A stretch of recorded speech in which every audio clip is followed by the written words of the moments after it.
Welcome to X Generation Fishing Report. This is your inshore report of the week. Today I'm joined by Captain Brett Fitzgerald. Wow, it's a mouthful right there. So it's with the Snook and Game Fish Foundation. So inshore report. What's been going on inshore? What have you heard, Brett? Well, of course, this is a time of year where the inlets are all loaded with snook.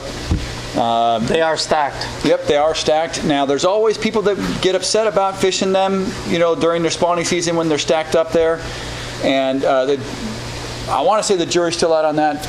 But there's been studies done that show that the fishing pressure on the inlets does not have an impact on their spawn. Okay. So as long as we're all really being sensible and not out there catching 100 fish a day and move out, it's one of your best bets around here right now. So you want to hear my take on that? So what I think is, I like to honestly, I don't try to fish the inside of the inlet much. When I wait I wait for make sure the tides are right, of course. And I'll fish the outside of the inlet. So when they're done doing their thing, those males, they'll come and push out to feed. Right. So I'll fish the outside, and I'll get a better feeding response from them on the outside because I like to fish artificials. So on that being that, I switch up my artificials and I'll fish the outside. So I'm not disturbing them during the spawn. Is what I like to do. I love that. Now, do you find, as far as artificials go, it's best in the low light before it gets too bright in the morning? Danny and I talked about that the other day. I like low light. And Danny spoke on that. Captain Danny, he actually likes right at noon, so you have no silhouette on your line or your bait, and that's his preference. I personally like early morning, late evening, and I'll fish the outside. That's what I like to do. I'm with you. Low light, early morning if I'm doing artificials, and it's slow and low in the water column. The colors have been really, really funky because I fished olive last week. So olive top to match the bait, silver bottom, and I got no bite response. I fished a dark and didn't get no bite response. And then I switched to a brighter color, which the water was mucky, and I got thumped like 3 times on that. I didn't have any hookup, but I did fish that lighter pearl color, just all white, and I got a better feeding response on that color. Well, the interesting thing about snook, they have very sensitive receptors to shades of light as far as brightness and darkness. And they're able to see in color as well, but it's not as pronounced as you might think. So sometimes it's a matter of matching the size and the profile, and if you can get in that range and make it something that they can just see light-wise, that's really it. And I've noticed too this time of year, even with the spawn going on the outside, if you scale down your baits, those smaller baits are way more successful than the bigger 4-inch baits. I completely agree. That's been my, little secret. It's always been for me. It's no secret, but it's just a DOA Terrorize. DOA Terrorize is great. You just work the bottom, let that little tail flutter. We spoke on the DOA Terrorize. Danny likes the DOA Cal, of course. That's his go-to bait. Right. I like the paddle tails. I was honestly, when I switched it up last week, I was fishing root beer with the chartreuse tail, and that was I got a nice response on that. I find it more challenging. I like the artificial. You can throw a live bait out there all you want, catch a snook. I like the challenge behind it, so I will switch every artificial I can and throw it out there till I figure out what's biting.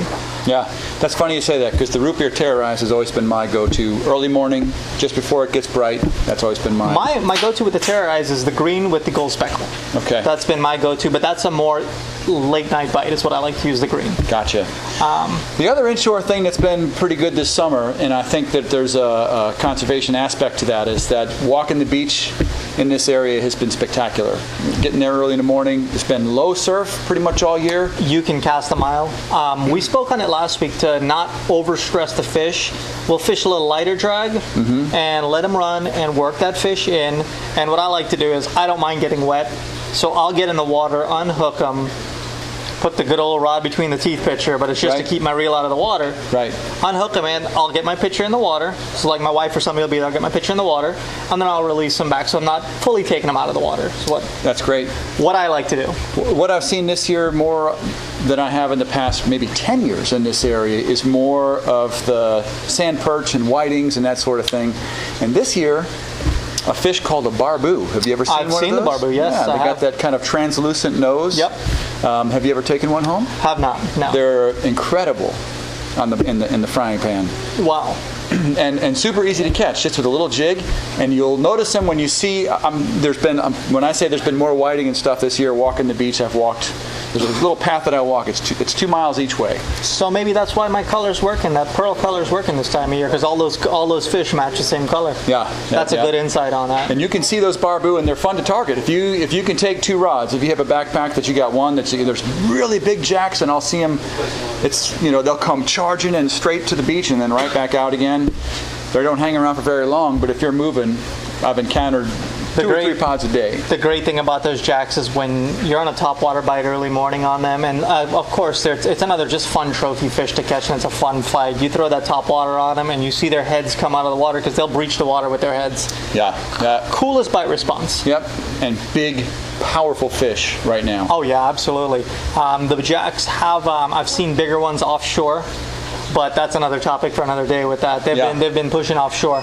But that's great. So the snook's biting on the beach. Yeah. I would fish those on the beach if I were you. The success rate on the inlet, like I said, they're doing their thing. For me personally, I'm ethical about it, so I'm not going to fish the inlet, not going to dredge the bottom for them. That's good. Which it's successful to do that. And you're going to lose a lot of lures because there's rocks and stuff down there. But yeah. I would say fish to beach because they're on their feed when they come out of the inlet. So I think you're going to have a better success rate of catching that nice picture trophy snook. Right. If you fish the outside in the right times of day. Can't be overstated enough. People say it all the time, but it's really true that most of the time when people are targeting snook on the beach, if they're walking out to cast, they're walking where they should be casting to. Absolutely. You want to be moving and looking down the beach because they come right up along the shore. They'll run that shoreline in that first little trough right there. There's always that little dip in there, and that's where those snook will run because if you're ever in the water and you're not fishing, you're just swimming around, all those little bait fish that are around there, that's what they're feeding on. Yeah, well, you've got me excited. I think I'm going to go in the morning. There we go, absolutely. So that's your fishing report. Target the snook on the beach. We'll have another report for you next week. We'll talk more. We'll see you later.